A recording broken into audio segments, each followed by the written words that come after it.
Pour créer une classe virtuelle, vous cliquez sur le bouton « Ajouter une activité ou une ressource », puis sur le bouton « Big Blue Button » et sur « Ajouter ».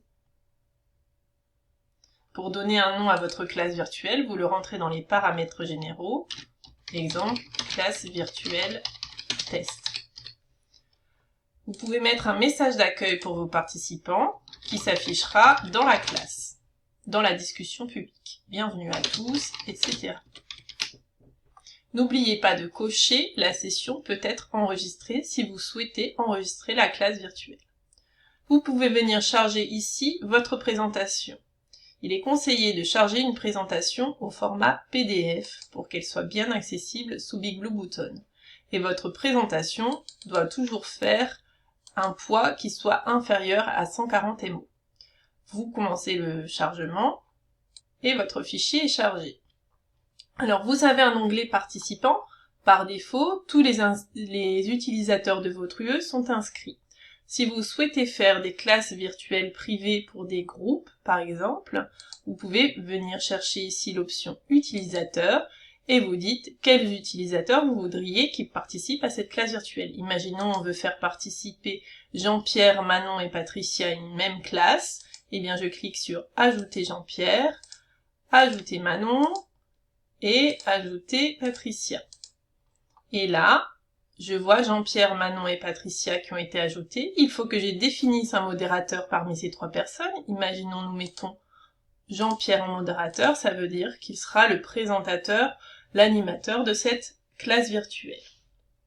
Si je veux revenir à mon option initiale, je remets tous les utilisateurs inscrits et j'enlève ce que je viens de mettre ici.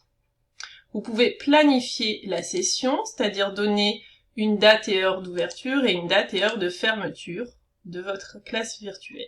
Et ensuite, vous enregistrez et vous revenez au cours.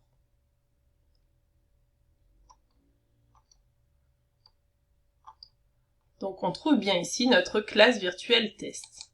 Alors, je vais rentrer dans la session. Alors, cette conférence est terminée parce que j'ai mis une heure de clôture. Vous voyez ce que ça peut faire quand on met une mauvaise heure. Donc je vais aller modifier ça. J'enlève donc le paramètre planification de session.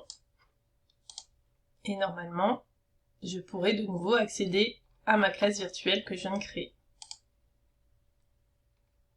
Je rentre dans la session.